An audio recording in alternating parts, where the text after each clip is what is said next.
What is up, ladies and gentlemen? High on Life 1012 here, bringing you my first commentary of the new year, and happy late New Year's at that. I am back at it again, so why not start off with something a bit different from the usual in spirit of the new year. Today I'm going to show you guys some multiplayer gameplay from The Last of Us, which is a PlayStation 3 exclusive, and personally it's one of my favorite games. I know I haven't done anything in regards to the single player, but since I thought you guys would be interested in seeing something other than Call of Duty, I chose to go with this. Now, the multiplayer portion of The Last of Us is called Factions, and inside of that are 3 game modes, which are Supply Raid, Survivors, and Interrogation. I've only played 2 of the 3, which are Supply Raid and Survivors, and the one I'm showing you today is Supply Raid. And if you are wondering what map this is, it is called Billstown, and as far as classes go, I really have no clue as to what I'm using. I mean, I can see that I have a rifle in my hand, but other than that, I don't know what perks I have equipped, what my face looks like, or what underwear I'm wearing. Anyways, as you can see, I ended up joining this game pretty late, but we'll talk about the gameplay later, because for now, I think I should explain some stuff about factions, but more specifically supply raid, so that way you guys know what is going on. So in supply raid, it's basically a 4-on-4 team deathmatch, but it's not something to be treated in the same light as Call of Duty or any sort of fast-paced shooter out there, because you can't just go into a match and try to take out everyone because your friend over here told you that you are a rank A badass. For one, teamwork is a very important factor in this game, and there is a lot of strategic thinking that goes into things like navigating the maps and setting up traps, unnecessary wraps. So again, Supply Raid is just basically a game of team deathmatch, but you only get a certain amount of respawns for your team, which is set at 20, and for every time you respawn, you take 1 away from that count, and once you run out of respawns, it becomes a sudden death match where you have to survive as long as possible and try to take out as many players as you can so that you at least have a chance at coming back. Just kidding. Most of the time you end up losing because the other team has all these items that you will completely blow you out of the water. Another thing that you have to remember is that there are loot boxes scattered all over the map, and in these loot boxes there are materials that can be used to craft items such as health kits, smoke bombs, shivs, Molotov cocktails, and nail bombs. So getting back to this gameplay, as you saw earlier, I ended up looting one of the boxes and received a good amount of materials to make a nail bomb and a Molotov cocktail.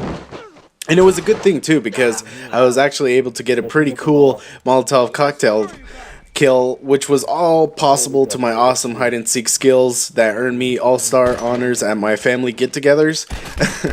Now, going on to the next thing I use, which is the nail bomb, there are 2 ways to use it. You can either throw it, or you can lay it on the ground as a trap. When you throw it, obviously it's going to explode on contact, or shortly after contact, but when you set it down, it sort of acts like a claymore in that it doesn't explode until shortly after an enemy player passes it, but again, it takes a few seconds afterwards, so be sure to place it in an area where a player might happen to take his time and do a Sunday stroll.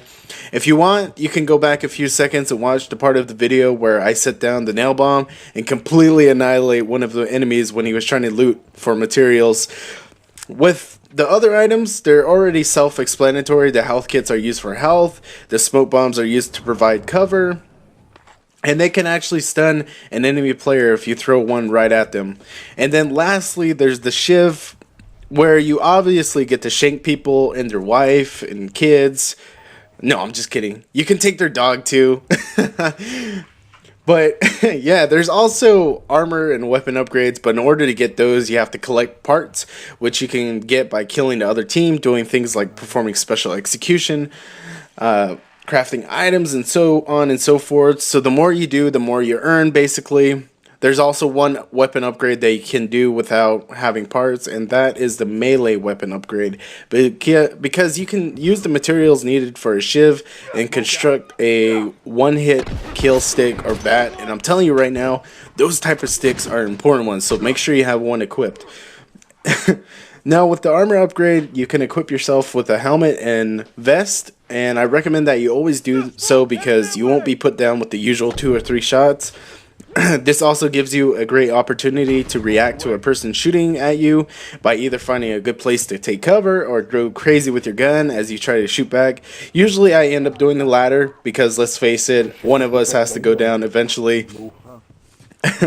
There's also one more thing that you have to pay attention to, and that is the amount of supplies that you get per game. So if you look into the bottom left hand corner, you'll see what looks like a light blue outline of a food can.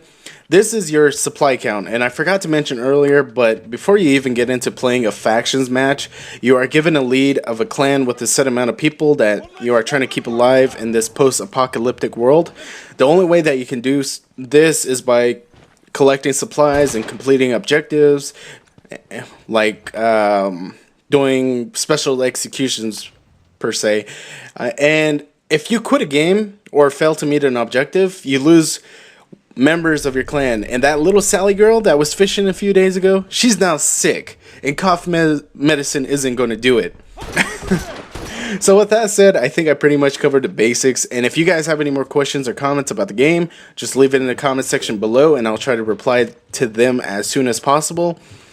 But as you can see, this is the first time I talked to you guys in nearly 2 months, with the exception of the playthrough videos. But I'm telling you guys, one of these days I'm going to push out like 20 videos within one day and have you guys watch it all. No, I'm just kidding.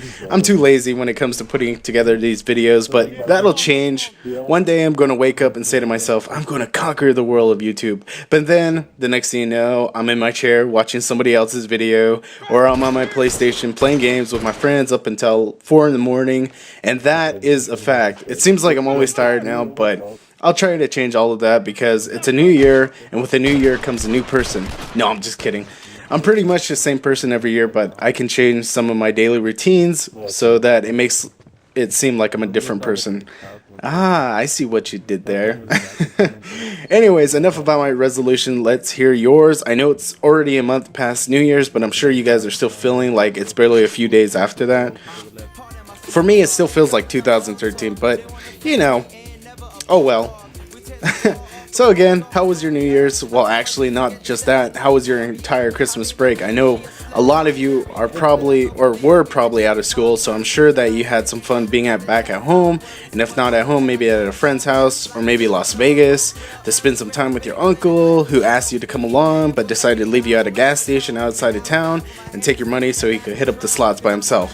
Whatever it is that you did, I would like to know. Well, only if you're willing to tell me. I know some of you are quite the character, so I expect some pretty insane stories. But anyways, that is all for today. I hope you guys enjoyed. Be sure to have a great morning, afternoon, and evening, and I shall talk to you guys later. Peace.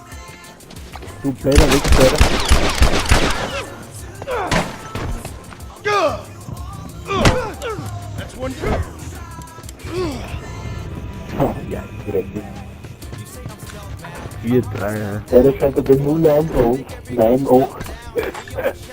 No Sam Goody, and when you mention other dudes, they know damn Hoodie, cause we go truly hard, styles like Julie, and I've been gifted since the youth like I'm a truly odd. When we were younger, you were cooler, you and your friends used to rule the yard.